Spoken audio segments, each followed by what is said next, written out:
أكبر الله أكبر لا إله إلا الله. Idul Adha yang jatuh pada setiap tanggal 10 Zulhijjah juga terkenal dengan istilah Hari Raya Haji. Hal ini karena kaum muslimin yang sedang menunaikan ibadah haji di Tanah Suci Mekah melakukan wukuf di Arafah. Mereka sebagai manusia yang sama-sama hamba Allah berusaha mendekatkan dirinya kepada Allah. Mereka tak dapat dibedakan, semuanya sederajat, sambil bersama-sama membaca kalimat talbiyah. Idul Adha juga dinamakan Hari Raya Kurban, karena pada hari itu Allah memberi kesempatan kepada kita untuk lebih mendekatkan diri kepadanya. Bagi umat muslim yang belum mampu mengerjakan haji, maka ia diberi kesempatan untuk berkurban, yaitu dengan menyembelih hewan kurban sebagai simbol ketakwaan dan kecintaan seorang hamba kepada Allah.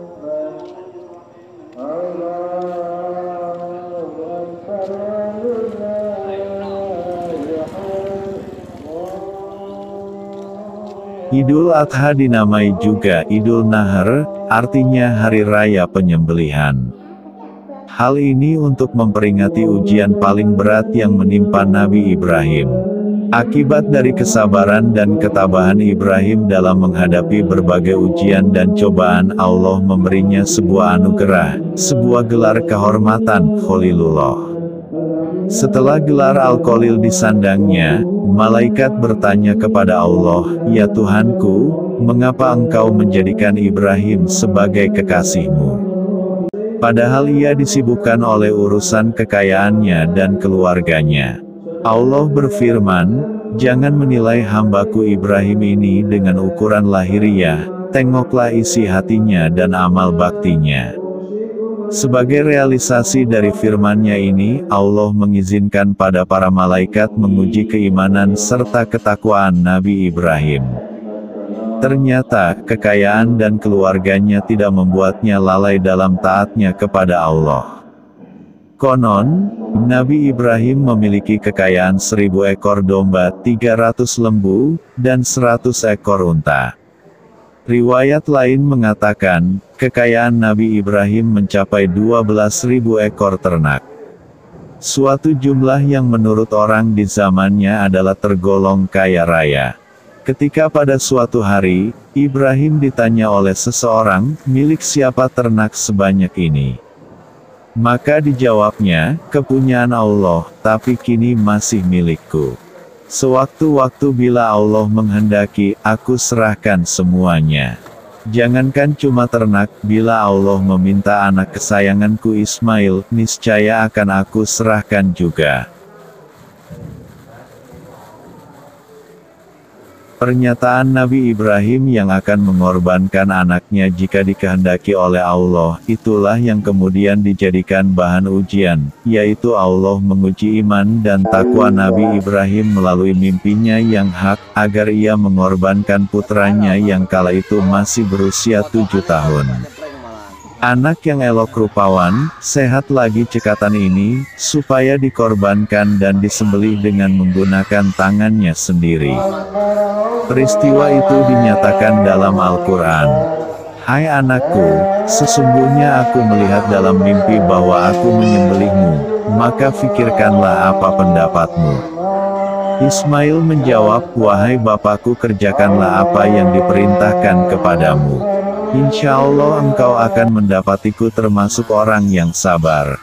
Ketika keduanya siap untuk melaksanakan perintah Allah, datanglah iblis dengan misi menggagalkan Ibrahim melaksanakan perintah Allah tersebut. Namun Nabi Ibrahim sudah mempunyai tekad dan langsung mengambil batu lalu mengucapkan, "Bismillahi Allahu Akbar." Batu itu dilempar ke arah iblis. Akhirnya seluruh jamaah haji sekarang mengikuti apa yang dulu dilakukan oleh Nabi Ibrahim ini di dalam mengusir iblis dengan melempar batu sambil mengatakan, "Bismillahi Allahu Akbar." Dan hal ini kemudian menjadi salah satu rangkaian ibadah haji, yakni melempar jumroh.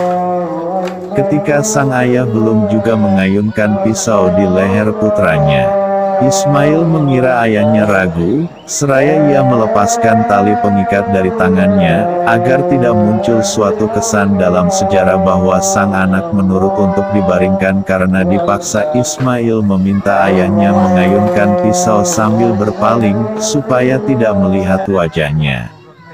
Nabi Ibrahim memantapkan niatnya. Nabi Ismail pasrah bulat-bulat, seperti ayahnya yang telah tawakal. Sedetik setelah pisau nyaris digerakkan, tiba-tiba Allah berseru dengan firman-Nya, menyuruh menghentikan perbuatannya, tidak usah diteruskan pengorbanan terhadap anaknya.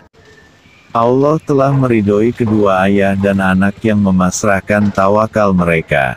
Sebagai imbalan keikhlasan mereka, Allah mencukupkan dengan penyembelihan seekor kambing sebagai korban.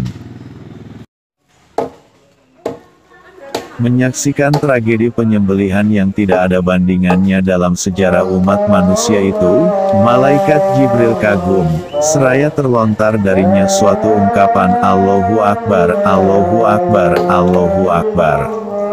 Nabi Ibrahim menjawab, La ilaha illallahu, wallahu akbar. Yang kemudian disambung oleh Nabi Ismail, Allahu Akbar, walillahil hamd. Pengorbanan Nabi Ibrahim yang paling besar dalam sejarah umat manusia itu membuat Ibrahim menjadi seorang nabi dan rasul yang besar. Peristiwa yang dialami Nabi Ibrahim bersama Nabi Ismail di atas mengandung pembelajaran tentang ketakwaan. Hikmah yang dapat diambil dari pelaksanaan Idul Adha adalah bahwasanya hakikat manusia adalah sama. Yang membedakan hanyalah takwanya.